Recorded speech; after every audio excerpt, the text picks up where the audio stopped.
Good morning students.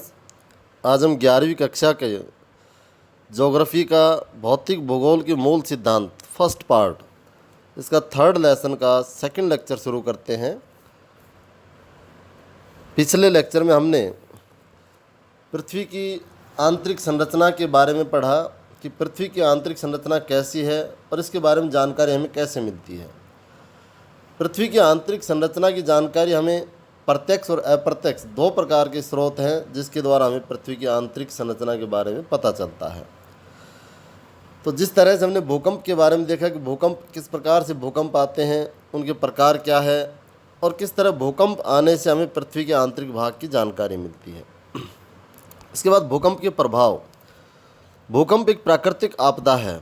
भूकंपीय आपदा से होने वाले जो प्रभाव हैं जैसे पृथ्वी का हिलना, धरातलीय विसंगति, भूस्खलन, मृदा द्रवण, धरातल का एक तरफ झुकना, हिमस्खलन, धरातलीय विस्थापन, बांध व तटबंध के टूटने से बाढ़ का आना, आग लगना, इमारतों का टूटना तथा ढांचों का ध्वस्त होना, वस्तुओं का गिरना और सुनामी। तो इस तरह से ये भूकंप के बहुत सारे प्रभाव हैं जो भूकंप के आने से ये प्रभाव अलग अलग क्षेत्रों में अलग अलग अपना प्रभाव दिखाते हैं।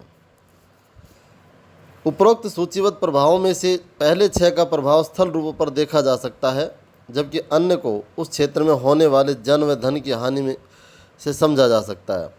सुनामी का प्रभाव तभी पड़ेगा जब भूकंप का अधिकेंद्र समुद्री अधस्तल पर हो और भूकंप की तीव्रता बहुत अधिक हो। सुनामी अपने आप में भूकंप नहीं है, ये वास्तव में लहरें हैं जो भूकंपीय तरंगों से उत्पन्न होती है। यद्यपि मूल रूप से कंपन की क्रिया कुछ सेकंड ही रहती है, फिर भी यदि भूकंप की तीव्रता रिएक्टर स्केल पर 5 से अधिक है तो इसके परिणाम अत्यधिक विनाशकारी होते हैं। पृथ्वी की संरचना। भूपर्पटी यह ठोस पृथ्वी का सबसे बाहरी भाग है। यह भाग बहुत ही भंगुर भाग है जिसमें जल्दी टूट जाने वाली प्रवृत्ति पाई जाती है। भूपर्पटी की मोटाई महाद्वीपों व महासागरों के नीचे अलग अलग है। महासागरों में भूपर्पटी की मोटाई महाद्वीपों की तुलना में कम है। महासागरों के नीचे इसकी औसत मोटाई 5 किलोमीटर है, जबकि महाद्वीपों के नीचे ये 30 किलोमीटर तक है। मुख्य पर्वतीय श्रृंखलाओं के क्षेत्र में ये मोटाई और भी अधिक है। हिमालय पर्वत श्रेणियों के नीचे भूपर्पटी की मोटाई लगभग 70 किलोमीटर तक है। भूपर्पटी भारी चट्टानों से बनी है और इसका घनत्व 3 ग्राम प्रति घन सेंटीमीटर है। महासागरों के नीचे भूपर्पटी की चट्टानें बेसाल्ट निर्मित है। महासागरों के नीचे इनका घनत्व 2.7 ग्राम प्रति घन मीटर है। मेटल। भूगर्भ में पर्पटी के नीचे का भाग मेटल कहलाता है। यह मोहो अशांतित से आरंभ होकर 2900 किलोमीटर की गहराई तक पाया जाता है। मेटल का ऊपरी भाग दुर्बलता मंडल कहा जाता है। एस्थेनो शब्द का अर्थ दुर्बलता से है। इसका विस्तार 400 किलोमीटर तक आंका गया है। ज्वालामुखी उद्गार के दौरान जो लावा धरातल पर पहुंचता है उसका मुख्य स्रोत यही है। इसका घनत्व भूपर्पटी की चट्टानों से अधिक है। भूपर्पटी एवं मेटल का ऊपरी भाग मिलकर स्थल मंडल कहलाते हैं। इसकी मोटाई 10 से 200 किलोमीटर के बीच पाई जाती है। इसके बाद है क्राउड। जैसा कि पहले इंगित किया जा चुका है कि भूकंपीय तरंगों के वेग ने पृथ्वी के क्राउड को समझने में सहायता की है। क्राउड व मेटल की सीमा 2900 किलोमीटर की गहराई पर है।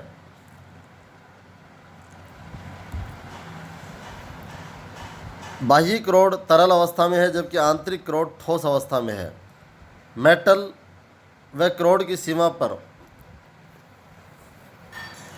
चट्टानों का घनत्व लगभग 5 ग्राम प्रति घन सेंटीमीटर तथा केंद्र में 6300 किलोमीटर की गहराई तक घनत्व लगभग 13 ग्राम प्रति घन सेंटीमीटर तक हो जाता है। इससे पता चलता है क्राउड भारी पदार्थों मुख्यतः निकेल व लोहे का बना है। इसे नीफे परत के नाम से भी जाना जाता है। इसके बाद है ज्वालामुखी व ज्वालामुखी निर्मित स्थल रूप। तो ज्वालामुखी के आने से विभिन्न प्रकार के स्थल रूप स्थल आकृतियाँ बनती है। तो कुछ ज्वालामुखी निम्नलिखित हैं, जैसे शील्ड ज्वालामुखी। बेसाल्ट प्रवाह को छोड़कर पृथ्वी पर पाए जाने वाले सभी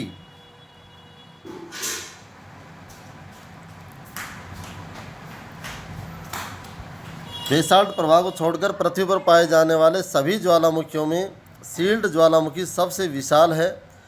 हवाई द्वीप की ज्वालामुखी इसके सबसे अच्छे उदाहरण हैं। ये ज्वालामुखी मुख्यतः बेसाल्ट से निर्मित होते हैं, जो तरल लावा के ठंडा होने से बनते हैं। मिश्रित ज्वालामुखी, इन ज्वालामुखियों से बेसाल्ट की अपेक्षा अधिक ठंडे व गाढ़ा चिपचिपा लावा उद्गार होते हैं। प्राय ये ज्वालामुखी भीषण विस्फोटक होते हैं। इनसे लावा के साथ भारी मात्रा में ज्वलखंडसिम पदार्थ व राख भी धरातल पर पहुंचती है। ये पदार्थ निकास नली के आसपास परतों के रूप में जमा हो जाते हैं, जिनके जमाव मिश्रित ज्वालामुखी के रूप में दिखते हैं। ज्वालामुखी कुंड, ये पृथ्वी पर पाए जाने वाले सबसे अधिक विस्फोटक ज्वालामुखी है। आमतौर पर ये इतने विस्फोटक होते हैं कि जब इनमें विस्फोट होता है तब वे ऊंचा ढांचा बनाने की बजाय स्वयं नीचे धंस जाते हैं। धसे हुए विध्वंस गर्त ही ज्वालामुखी कुंड कहलाते हैं। इनका ये विस्फोटक रूप बताता है कि इन्हें लावा प्रदान करने वाले मैग्मा के भंडार न केवल विशाल है, वरन इनके पास बहुत पास स्थित है। बेसाल्ट प्रवाह क्षेत्र, ये ज्वालामुखी अत्यधिक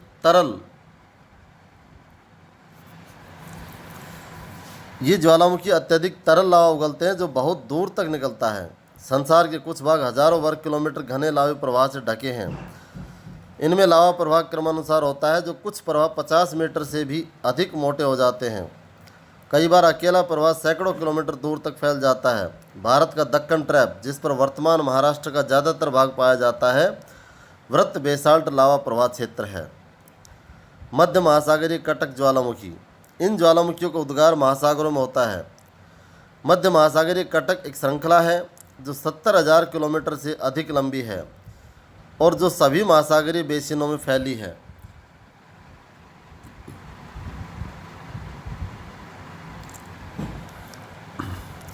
इस कटक के मध्यवर्ती भाग में लगातार उद्गार होता रहता है।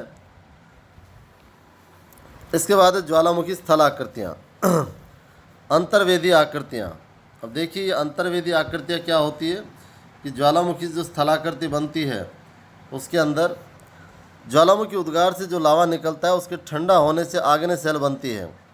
लावा का जमाव या तो धरातल पर पहुंचकर होता है या धरातल तक पहुंचने से पहले ही भूपटल के नीचे शैल परतों में जमा हो जाता है। लावा के ठंडे होने के स्थान के आधार पर आग्नेय शैलों का वर्गीकरण किया जाता है। ज्वालामुखी शैलों और पाताली शैल, तो ये 2 प्रकार का वर्गीकरण किया गया यहाँ पर। लावा के ठंडे होने के स्थान के आधार पर ज्वालामुखी शैलों, जब लावा धरातल पर पहुंचकर ठंडा होता है, और पातालीय शैल, जब लावा धरातल के नीचे ही ठंडा होकर जम जाता है। इसके बाद है बैथोलिथ।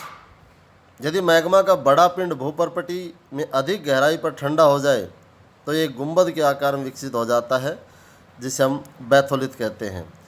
लैकोलिथ, ये गुंबदनुमा विशाल अंतर्वेदी चट्टानें हैं जिनका तल समतल एक पाइप रूपी वाहक नली से नीचे से जुड़ा होता है। इनकी आकृति धरातल पर पाए जाने वाले मिश्रित ज्वालामुखी के गुंबद से मिलती है। अंतर केवल यह होता है कि लैकोलिथ गहराई में पाया जाता है। कर्नाटक के पठार में ग्रेनाइट चट्टानों की बनी ऐसी गुंबदनुमा पहाड़ियाँ हैं। इसके बाद आता है लैपोलिथ, फैकोलिथ व सिल। ऊपर उठने वाले लावे का कुछ भाग क्षति दिशा में पाए जाने वाले कमज़ोर धरातल में चला जाता है। जहाँ ये अलग अलग आकृतियों में जम जाता है। यदि ये तस्तरी के आकार में जम जाए तो लैपोलिथ कहलाता है। कई बार अंतर्वेदी आग्नेय चट्टानों की मोड़दार अवस्था में अपनति के ऊपर व अभिनति के तल में लावा का जमाव पाया जाता है। यह परतनुमा लहरदार चट्टानें एक निश्चित वाहक नली से मैग्मा भंडारों से जुड़ी होती है, जो क्रम से बैथोलिथ में विकसित होती है। यह ही फैकोलिथ कहलाती है। अंतर्वेदी आग्नेय चट्टानों का क्षैतिज तल में एक चादर के रूप में ठंडा होना सिल या शीट कहलाता है। जमाव की मोटाई के आधार पर इन्हें विभाजित किया जाता है। कम मोटाई वाले जमाव को सीट व घनी मोटाई वाले जमाव को सिल कहते हैं। डाइक, जब लावा का प्रवाह दरारों में धरातल के लगभग समकोण होता है और अगर ये इसी अवस्था में ठंडा हो जाए तो एक दीवार की भांति संरचना बनाता है, यही संरचना डाइक कहलाती है। पश्चिम महाराष्ट्र क्षेत्र की अंतर्वेदी आग्नेय चट्टानों में यह आकृति बहुतायत मात्रा में पाई जाती है। ज्वालामुखी उद्गार से बने दक्कन ट्रैप के विकास में डाइक उद्गार की वाहक समझी जाती है। तो ये लेसन हमारा समाप्त हो गया।